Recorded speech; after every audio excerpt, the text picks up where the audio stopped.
Gold trusted gold buyers తాకట్టులో ఉన్న బంగారాన్ని విడిపించి ఈ రోజు ఉన్న మార్కెట్ ధరకే కొనబడును. మరిన్ని వివరాలకు సంప్రదించండి 7771077720.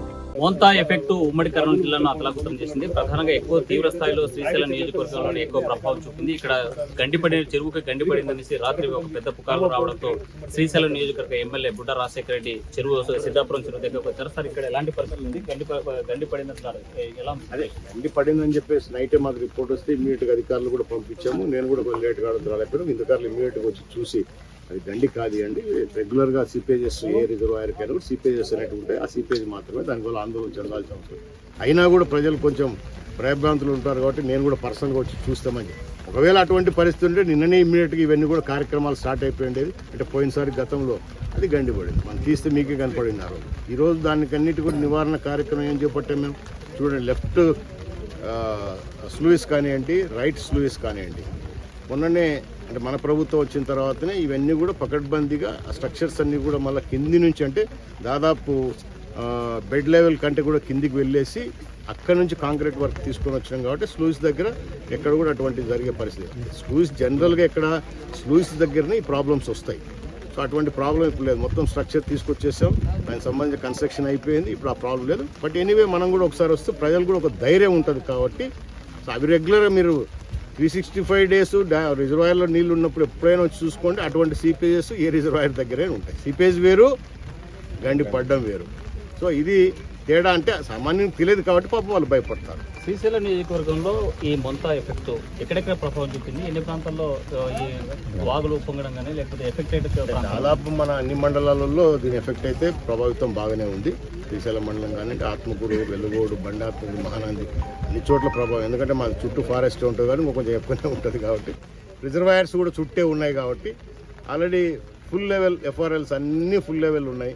సో ఇప్పుడు వచ్చిన వాటర్ను అడిషనల్ అవుతుంది కాబట్టి వదలాల్సిన పరిస్థితి వస్తుంది కాబట్టి కొంత లోతట్టు ప్రాంతాలు మునుక గురయ్యే అవకాశాలు ఉన్నాయి కాబట్టి సో ముందే మేము కూడా అప్రమత్తమైన అందరు అధికారులు అన్ని డిపార్ట్మెంట్లు ఇప్పటికే ఫీల్డ్ మీద ఉన్నారు. సో కలెక్టర్ గారు కానివ్వండి, జాయింట్ కలెక్టర్, ఆర్డీఓస్, మరోలు, అలాగే ఇరిగేషన్ సంబంధించిన అధికారులు కానివ్వండి, అగ్రికల్చర్ డిపార్ట్మెంట్ కానీ ఎవ్రీబడి ఆన్ ఫీల్డ్. అంటే లింగాలగట్టు దగ్గర కొండ చర్యలు విరిగిపడ్డాయి. ఎలాంటి సిచ్యువేషన్? కొండ చర్యలు విరిగిపడ్డం కాదు, అక్కడ ఎక్సెస్ వాటర్తో ఫ్లో వచ్చేసింది కిందికి. వచ్చేసరికి ఆ వాటర్తో ఇక వ్యాలీ మీరు చూసారో లేదో, సో బ్రిడ్జ్ కింద ఎక్సెస్ వాటర్ రావడం, అక్కడే టర్న్ తీసుకుంటుంది వాటర్. టర్న్ తీసుకొని మళ్ళీ మెయిన్ కెనాల్లో మెయిన్ ఏదైతే డ్యామ్ నుంచి రిలీజ్ అయ్యే వాటర్ ఉందో దాంట్లో కలవాలి. అక్కడ కార్నర్లో ఉన్న ఒక 3-4 బిల్డింగ్లు పోయాయని చెప్పారు. మా వాళ్ళు పొద్దున్నే పోయి చూసారు. ఎవరికి కూడా ప్రాణ నష్టం లేదు. సో 4-5 బిల్డింగ్లు పోయాయని చెప్పారు. సో వాళ్ళకి మళ్ళీ తర్వాత ఖచ్చితంగా వాళ్ళకంతా పునరావాసం ఏర్పాటు చేసి మళ్ళీ కార్యక్రమాలకు వచ్చేటట్టు చేస్తాం. ప్రాణ నష్టం అయితే లేదు. అంటే శ్రీశైల దేవస్థానం ఆ పరిధిలో ఉన్నటువంటి ప్రజలకు ఇళ్ళు కూడా నీళ్లు చేరారు, బాధితులు కూడా ఇబ్బంది పడేటువంటి సిచ్యువేషన్ ఉందని చెప్పి ఆర్టీకి వచ్చిన ఒక సమాచారం. ఈ దృష్టికి ఏమైనా సమస్య వచ్చింది? అది కూడా వచ్చింది. ఎందుకంటే శ్రీశైలం మండలం హైయెస్ట్ రైన్ఫాల్ అయింది అన్నిటికంటే కూడా. 27 meters పడింది. 27 centimeters highest rainfall in the district actually. So ఒకటేసారి అంత పెద్ద వర్షం వచ్చేసరికి ఆటోమేటిక్గా వస్తుంది. ఎందుకంటే అక్కడ కూడా చాలా పక్కా హౌసెస్ లేవు, మడ్ హౌసెస్ ఉంటాయి. సో అటువంటి చోట ఇబ్బంది ఉంది. సో ఇవన్నీ కూడా నాకు మార్నింగే రిపోర్ట్ వచ్చేసింది, అర్లీ మార్నింగే. అందరూ కూడా మాట్లాడి మా కార్యకర్తలు ఉన్నారు, అధికారులు ఉన్నారు, దేవస్థానం అధికారులు ఉన్నారు, అందరూ సహాయ సేకర కార్యక్రమాల్లో పాల్గొన్నారు. ఎక్కడైతే ఎవరైతే అందరు నష్టపోయినారో వాళ్ళకి అందరికి కూడా సో ఖచ్చితంగా ప్రభుత్వం తరఫు నుంచి అన్ని జరిగేటట్టు కూడా చూస్తాం. ఆత్మకూరు పట్టణంలో ప్రధానంగా చాలా కాలం నీట మునిగిన పరిస్థితి. మార్కెట్ కూడా మీరు వెళ్ళొచ్చారు, అక్కడ సిచ్యువేషన్ ఎలా ఉంది? అవును, ఎందుకంటే రైతులు అక్కడ మార్కెట్ రేట్లు కూడా ఎవరైతే వాళ్ళు పండించిన ధాన్యాన్ని ఆరబోసుకోవడం జరిగింది. ఇది సడన్గా వాటర్ అంతా రైజ్ చేసేసరికి ఆ ధాన్యం అంతా కూడా పాడింది. ఆ రైతులకు కూడా భరోసా ఇచ్చాం. వాళ్ళే కాదు, ఇంకా మిగతా చోట్ల కూడా చాలామంది రైతులు, ఎందుకంటే మొక్కజొన్న ఇప్పుడు హార్వెస్టింగ్ టైం రకరకాలుగా ఉంటాయి. అంటే ముందు వేసుకున్న వాళ్ళు, మధ్యలో వేసుకున్న వాళ్ళు, తర్వాత వేసుకున్న వాళ్ళు హార్వెస్ట్ అవుతూ ఉంది. అలా విత్తనాలు వేస్తూ ఉన్నారు, రకరకాలుగా ఉంటుంది. సో అక్కడ ఎవరైతే వాళ్ళే కాదు, మిగతా రైతులు ఎవరైతే ఆరబోసుకున్న వాళ్ళంతా కూడా నష్టపోయినారో వాళ్ళందరూ కూడా నష్టపరిహారం ఇస్తాం. ముఖ్యమంత్రి గారు ప్రతిరోజు దీని మీద సమీక్ష చేస్తున్నారు. ఇవాళ ఉదయం కూడా మన ఇన్ఛార్జ్ మంత్రి కేశవ్ గారు కూడా మాట్లాడడం జరిగింది, కలెక్టర్ గారితో మాట్లాడింది, సెక్రటరీతో మాట్లాడడం. ఇదే కాకుండా ప్యాడీ ఫీల్డ్స్ కూడా ఏదైతే దెబ్బతింటాయో ఇంకా పెరిగే పరిస్థితులు దెబ్బతిన్నాయి. కొన్ని చాలా మటుకు పడిపోయినాయి, చాలా మటుకు నీట మునుగుతూ ఉన్నాయి కొంత. ఎందుకంటే వెలుగోడు రిజర్వాయర్ కింద కూడా ఎక్సెస్ వాటర్, అంటే వెలుగోడు నుంచి ఇంకా పొద్దురెడ్డిపాడు నుంచి వచ్చేది కాకుండా ఇట్లా సీతాపురం నీళ్ళు కూడా పోతాయి దానికి. సో ఇదంతా ఒకటేసారి ఎక్కువ 10,000 cusecs నీళ్ళు వదలాల్సి వచ్చింది స్పిల్వే నుంచి. అక్కడ చుట్టుపక్కల ఆ కాలువ వేరే దగ్గర కూడా పెద్ద బ్రిడ్జ్ అది కూడా ఎక్కి పారుతున్నాయి.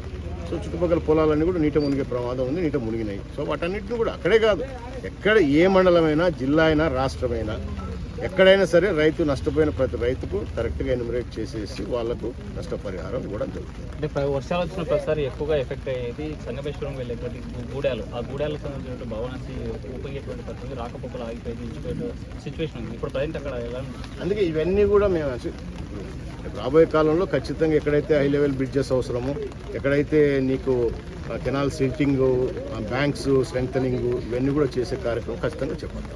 ప్రధాన మన మార్కెట్లో సిచ్యువేషన్ చూస్తే మొత్తం మొలకలు వచ్చినటువంటి పరిస్థితి, మొక్కజొన్న నాశనమైనటువంటి పరిస్థితి, రైతుల ఆవేదన చెందేటువంటి పరిస్థితి. ఎందుకు ఈ సిచ్యువేషన్ వచ్చింది? తప్పకుండా రైతులు ఎందుకంటే పండించి పాపం వాళ్ళు కష్టపడి పండించుకునే దాన్ని దెబ్బతింటే పాడైతే ఎవరికైనా బాధేస్తుంది కదా, కడుపులో బాధ ఎవరికైనా ఉంటుంది.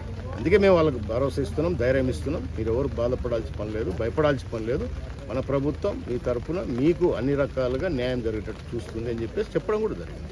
గతంలో కూడా చేశాం. మనం పోయిన సంవత్సరం కూడా ధాన్యం పండించుకునే వాళ్ళకి ధాన్యం కొనుగోలు చేసినాం, జొన్నలు కొన్నాం, మొక్కజొన్న కొన్నాం, పొగాకు కొన్నాం. సో ఇట్లా అన్నీ చేస్తున్నాం. ఇప్పుడు కూడా యాక్చువల్గా ధాన్యం కొనుగోలు సెంటర్స్ పెట్టి తీసుకునే టైంకి 4 రోజుల నుంచి వర్షం ఇబ్బంది పెడతాం. సో ఒకసారి ప్రకృతిని మనం ఆపలేం కదా. సో ఎవరు అధైర్యపడవద్దండి. ఏ పంట అయినా సరే మీరు పండించుకున్న పంటలకు ఖచ్చితంగా న్యాయం జరగట్టు, నష్టపోయిన వాళ్ళకి న్యాయం జరుగుతుంది. మోన్సా ఎఫెక్ట్ చాలా తీవ్ర స్థాయిలో నష్టం జరిగింది. కొన్ని వదంతులు కూడా వచ్చేటువంటి సోషల్ మీడియాలో ప్రచారం అంటే ఇలాంటి సోషల్ మీడియాను మనం ఎవడు ఆపుతాడు చెప్పండి, ఎవరు కుదురుంటే వాడు రాసుకుంటుంటాడు. వాస్తవంగా మోంతా మనం ఏదైతే ఎక్స్పెక్ట్ చేసినామో అంతగా దాని ప్రభావంగా కనపడలే. అదృష్టం కొద్ది భగవంతుడుగా మనకు మేలు చూశాడు. దాని నిజమైన స్వరూపం చూసి చాలా ఇబ్బంది పడాం. అందుకే ముఖ్యమంత్రిగా గత 4-5 రోజుల నుంచి దాని మీదనే అప్రమత్తమై ఎక్కడెక్కడ ఏది అవసరం, ఒక సింగిల్ ప్రాణ నష్టం కూడా జరగకూడదని అనేక చర్యలు చేపట్టారు. మీకు మీడియాలో కూడా చూస్తూ ఉన్నారు. ఈ మీడియాకు ప్రతిరోజు సమావేశం పెడుతున్నారు. ఎక్కడెక్కడ జిల్లా యంత్రాంగం అంతా ప్రతి జిల్లాలో అలర్ట్ అయిపోయింది. సో సోషల్ మీడియా గురించి పెద్ద వాల్యూ ఇవ్వాల్సిన అవసరం లేదు. ఎవడు వాడు పండుకొని కూడా ఒక మెసేజ్ పెడుతుంటాడు, నిద్రలు ఎత్తాడు ఒక మెసేజ్ పెడతాడు, బాత్రూంలో ఒక మెసేజ్ పెడతాడు. పని లేని నా కొడుకులలో పనిచేస్తుంటారు. వాస్తవంగా ఫీల్డ్ మీద ఎవడు ఉండడు, అవునా? ఇంట్లో కూర్చొని వాడు ఇష్టం వచ్చేట్టు పెడుతుంటాడు. బయటకు వచ్చి చూస్తే కదా ఏంది వాస్తవాలు తెలిసేది. సో నిజాలుంటే, వాస్తవాలు ఉంటే ఖచ్చితంగా ప్రభుత్వం స్పందించాల్సిందే. ప్రతి ఒక్కరూ స్పందించాల్సిందే. దాంట్లో మనం పాల్గొనాల్సిందే, సహాయక చర్యలు చేపట్టాల్సిందే. అంతేగాని ఒక ఇళ్లలో కూర్చొని వాడు బుద్ధి ఉండట్టు పెడతానికి అంతా వెళ్ళాల్సిన అవసరం లేదు. అంటే ఎఫెక్టెడ్ ప్రాంతాల్లో మీ నియోజకవర్గంలో ఉన్న పబ్లిక్ ఏం చెప్పదలుచుకున్నారు? డెఫినెట్గా మీరంతా ధైర్యంగా ఉండండి. ఖచ్చితంగా మీకు ఏదైనా నష్టం అంటే ప్రాణ నష్టం కానీ, ఇండ్లు నష్టం కానీ, అలాగే పంట నష్టాలు కానీ ఏదాంటిది జరిగినా కూడా ప్రభుత్వం నుంచి అన్ని రకాలుగా మీకు సహాయ సహకారాలు అందించేటట్టు నేను చూసుకుంటామని భరోసా ఇస్తాను. మీ నియోజకవర్గాల్లో పునరావాస కేంద్రాలు ఏమైనా ఏర్పాటు చేస్తారు? ఇంకా ఇప్పటికి లేదు. చేయాల్సిన పరిస్థితి వస్తుందేమో, ఈ వర్షం కంటిన్యూ వస్తే ఇప్పటికైతే తెలియదు. ఎందుకంటే ఇప్పుడు నందిపల్లెలో పూర్తిగా దాదాపు కాలనీలో నీళ్లు నీట మునిగినాయని చెప్తున్నారు. ఇప్పుడు ఇందిరానగర్ కానీ ఇప్పుడు ఆత్మకూరులో చూస్తే కానీ కొన్ని చోట్ల ఇప్పుడు అంటే కొద్దిగా మనం ఐడెంటిఫై చేసేసి అవసరం ఉంటే ఖచ్చితంగా చేస్తాం. ఇప్పటికే ప్రతి చోట వాళ్ళకి భోజనాలు కానీ, వాటర్ కానీ, మెడిసిన్స్ కానీ ఇవన్నీ కూడా అందించడం కూడా జరుగుతూ ఉంది. మొత్తంగా చూసుకుంటే మోంతా ఎఫెక్ట్ చాలా తీవ్ర స్థాయిలో ప్రభావం చూపింది. ఈ ఎఫెక్ట్తో ప్రధానంగా పల్లెలన్నీ కూడా నీట మునిగేటువంటి పరిస్థితి కనిపిస్తుంది. మనం ఆ సిద్ధాపురం చెరువు పైన ఉన్నటువంటి పరిస్థితి. సిద్ధాపురం ఎప్పుడు కూడా అంటే ఈ చెరువు నిర్మించినప్పటి నుంచి ఇంత తీవ్ర స్థాయిలో ఇంత ఎక్కువ స్థాయిలో నీళ్లు రాలేదని, ఆ వరద ప్రవాహం రాలేదని చెప్పేటువంటి పరిస్థితి అయితే కనిపిస్తుంది. అయితే నిన్న రాత్రి జరిగినటువంటి ఒక ఉదంతి ఏదైతే ఉందో, ఎట్లున్నాయి వర్షాలు మీ ప్రాంతంలో? రైతుల పరిస్థితి ఎట్లుందంటారు?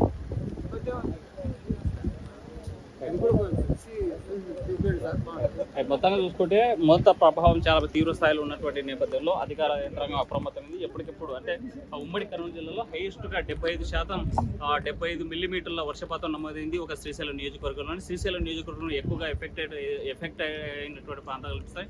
ఒకవైపు కొండ చర్యలు ఇరుపడం, మరోవైపు పంట నష్టం జరగడం, ఇంకోవైపు మార్కెట్లో ధాన్యం నష్టపోయినటువంటి పరిస్థితి, ఇంకోవైపు చూసుకుంటే కాలనీలో కూడా నీరు చేరినటువంటి పరిస్థితి శ్రీశైలం నియోజకవర్గంలో కనిపిస్తుంది. దీనిపైన ఎవరు అధైర్యపడుతూ మీకు ప్రభుత్వం అండగా ఉంటుంది, ఎప్పటికప్పుడు సహాయక చర్యలు చేపడతామని చెప్పి ఆ ఎమ్మెల్యే చెప్పేటువంటి పరిస్థితి. వీడియో చంద్రశేఖర్తో హుసేన్, RTV, సిద్ధాపురం చెరువు నుండి. తెలుగులో న్యూస్ కి ఫాస్టెస్ట్ యాప్ ఇప్పుడు టోటలీ న్యూ అవతార్లో జస్ట్ 5 seconds లో కంప్లీట్ న్యూస్. సోషల్ మీడియాలో ట్రెండ్స్ కి one stop solution. Live TV app voice search option తో ఇప్పుడే డౌన్లోడ్ చేయండి లేదా అప్డేట్ అయిపోండి. యాప్ లింక్ డిస్క్రిప్షన్ లో ఉంది.